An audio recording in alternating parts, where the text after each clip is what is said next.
तो दिल्ली के सरकारी स्कूलों में टीचर्स की रिक्रूटमेंट के लिए नए वैकेंसीज आए हैं, जिसकी चर्चा हम इस वीडियो में करेंगे। यदि आप एलिजिबल हैं तो फॉर्म जरूर भरिए, क्योंकि नंबर ऑफ वैकेंसीज काफी अच्छी हैं। और अगर आपने सही समय पर फॉर्म भर लिया और तैयारी शुरू कर दी तो आपकी सफलता के चांसेस भी बढ़ जाएंगे। सीधे शुरू करते हैं वीडियो। और उससे पहले मैं आपको ये बता दूं कि इस वैकेंसी का जो पीडीएफ है वो हम अपने टेलीग्राम ग्रुप में डाल देंगे। और टेलीग्राम ग्रुप का जो लिंक है वो आपको डिस्क्रिप्शन बॉक्स में सबसे ऊपर मिल जाएगा, तो वहां आप तसल्ली से इसको देख भी सकते हैं।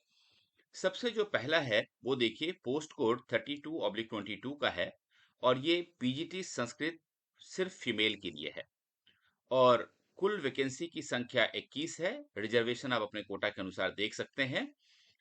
एजुकेशनल क्वालिफिकेशन की अगर हम बात करें तो मास्टर्स डिग्री जरूरी है, साथ में डिग्री या डिप्लोमा की भी आवश्यकता होगी।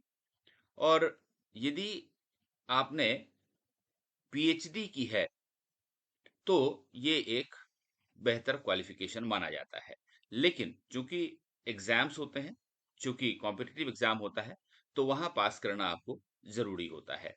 लेकिन यदि आपने पीएचडी की है, या अगर आप फर्स्ट डिवीजन है हायर सेकेंडरी में, डिग्री में और पोस्ट ग्रेजुएट एग्जामिनेशन में, तो फिर आपने अगर बीएड या बीटी क्वालिफाई नहीं किया है तब भी आप फॉर्म भर सकते हैं।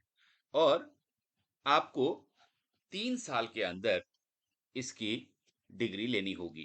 कहने का मतलब ये है कि यदि आप लगातार फर्स्ट डिविजनर रहे हैं, या फिर आपने पीएचडी भी की है लेकिन फर्स्ट डिविजनर आप नहीं रहे हैं, तो भी विदाउट बीएड या बीटी आप पीजीटी संस्कृत फीमेल के लिए फॉर्म भर सकते हैं। कोई डिजायरेबल या एसेंशियल क्वालिफिकेशन या एक्सपीरियंस नहीं है।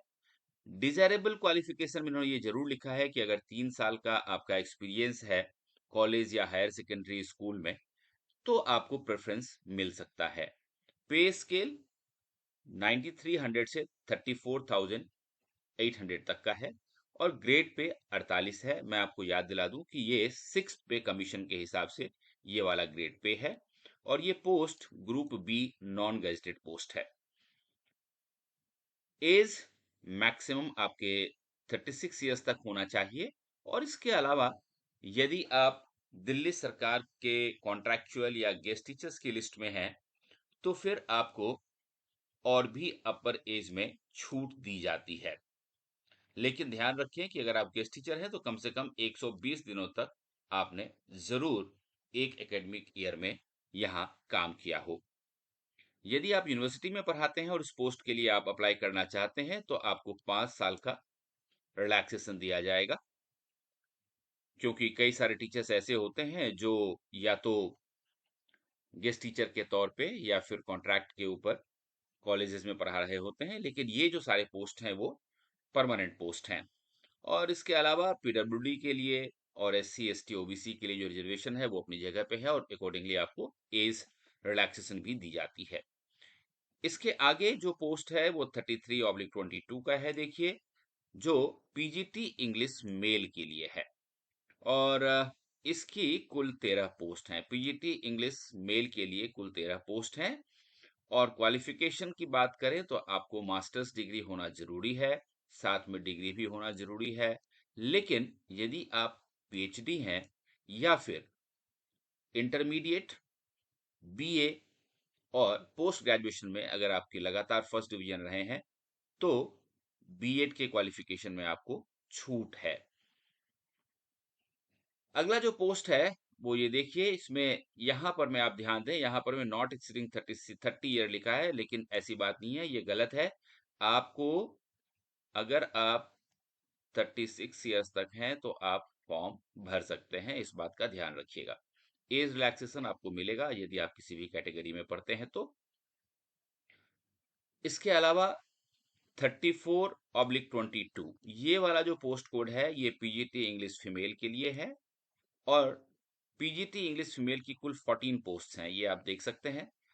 जहां तक क्वालिफिकेशन का सवाल है, तो ये उसी तरह से है जिस तरह से पीजीटी इंग्लिश मेल के लिए है, इसमें कोई फर्क नहीं है। यहाँ भी आपको कोई डिजायरेबल क्वालिफिकेशन नहीं चाहिए, एसेंशियल एक्सपीरियंस भी नहीं चाहिए, डिजायरेबल एक्सपीरियंस भी नहीं चाहिए। ये भी group B non graduate post है और इसके लिए आपको 4800 रुपए का ग्रेड पे वाला पोस्ट मिलता है। एज लिमिट 30 साल यहाँ लिखी हुई है, लेकिन ये गलत है। इसका नोटिफिकेशन भी आ चुका है, ये 36 इयर्स पढ़ा जाए। इसके अलावा देखिए, ये अगला जो पोस्ट है 35/22, ये educational and vocational guidance counsellor का है, जिसको कि शॉर्ट में ईवीजीसी कहा जाता है। और ये ईवीजीसी मेल की पोस्ट है, जो कुल 19 पोस्ट हैं ईवीजीसी मेल की। ईडब्ल्यूएस के लिए 11, अनरिजर्व्ड के लिए 4, ओबीसी के लिए 3, एससी के लिए 0 और एसटी के लिए 1 पोस्ट यहाँ रिजर्व है। यदि आप यूजीसी के लिए क्वालिफाई करना चाहते हैं और फॉर्म भरना चाहते हैं, तो देखिए इसके जो एसेंशियल क्वालिफिकेशन है उसको ढंग से समझ लीजिए। सबसे पहले तो आपको साइकोलॉजी में मास्टर्स डिग्री होना बहुत जरूरी है, और दूसरा diploma in guidance and counselling from recognised university और इंस्टीट्यूशन होना बहुत जरूरी है। ये डिप्लोमा भी आपके पास होनी चाहिए और आपके पास मास्टर्स डिग्री भी होनी चाहिए। यहाँ पर मैं आपको बीएड या बीटी की आवश्यकता नहीं है। कोई डिजायरेबल क्वालिफिकेशन नहीं चाहिए, कोई एसेंशियल एक्सपीरियंस भी नहीं चाहिए, लेकिन अगर आपके पास 1 साल का एक्सपीरियंस है कैरियर एंड काउंसलिंग में, तो आपको प्रेफरेंस मिल सकता है। लेकिन इसका मतलब ये नहीं है कि आपको रिटन टेस्ट में कोई छूट मिलेगी, वहां आपको क्वालिफाई करना ही होगा। इसका भी ग्रेड पे 4800 का है और ये भी group B non gazetted post है। यहाँ भी 30 साल लिखा हुआ है, लेकिन ये 30 साल नहीं है, ये 36 साल है। आप इसको देख सकते हैं DSSB के वेबसाइट के ऊपर भी। इसके अलावा 36/22 जो है, ये ईवीजीसी फीमेल की पोस्ट है और इसके लिए यहाँ पर आप देख सकते हैं कुल 35 पोस्ट हैं, जिसमें कि ईडब्ल्यूएस के लिए 9, अनरिजर्व के लिए 24 और एसटी के लिए 2 सीट हैं। पीडब्ल्यूडी के लिए 1 पोस्ट रिजर्व है। क्वालिफिकेशन यहाँ भी वही है, यानी कि आपको साइकोलॉजी में मास्टर्स डिग्री होना चाहिए और इसके अलावा diploma in guidance and counselling from a recognised university होना बहुत जरूरी है। साथ ही अगर आपका किसी गवर्नमेंट इंस्टीट्यूशन में या पब्लिक सेक्टर अंडरटेकिंग में अगर आपके पास 1 साल का एक्सपीरियंस है, तो फाइनल सिलेक्शन के समय में यदि आप क्वालिफाई करते हैं, तो आपको छूट मिल सकती है। यहाँ भी 9300 से लेकर 34,800 ग्रेड पे 4800 का ग्रेड पे है। अगर हम इसको देखें, तो ये लगभग शुरुआत में 70 से 72 हजार के आसपास जाकर रुकता है, जो पर मंथ सैलरी आपकी होगी। यहाँ भी नॉट एक्सीडिंग 30 इयर्स एज लिखा हुआ है, लेकिन ये गलत है। आप 36 साल की उम्र तक फॉर्म भर सकते हैं और उसमें कोई भी दिक्कत नहीं होगी। तो ये जो है, बाकी हाउ टू अप्लाई की अगर हम बात करें, तो देखिए आपको DSSBonline.nic.in के ऊपर जाकर के आपको अप्लाई करने की जरूरत होगी। और आपके लिए जो डेट है लास्ट, वो है 27 अगस्त 2022, रात के 11:59 तक आप फॉर्म भर सकेंगे और उसके बाद ये लिंक डिसेबल हो जाएगा। साथ ही आपको ये सलाह दी जाती है कि अप्लाई करने से पहले आप जो इंस्ट्रक्शंस दिए हुए हैं उसको बहुत अच्छी तरह से पढ़ें। और इसका जो एप्लीकेशन का मोड है वो ऑनलाइन मोड है, ऑफलाइन एप्लीकेशन स्वीकार नहीं किया जाएगा, इसीलिए ऑनलाइन फॉर्म ही भरें आप, इस बात को ध्यान में रखें।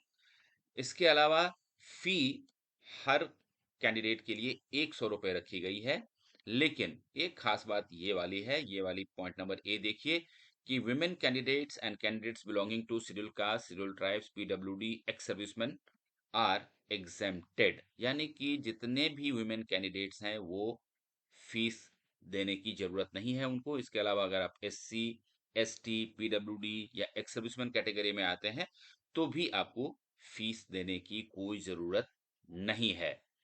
तो ये एक बहुत ही इंपॉर्टेंट इंफॉर्मेशन है आपके लिए। तो अब आप जल्दी से इस फॉर्म को भर दें और तैयारी शुरू कर दें। All the best.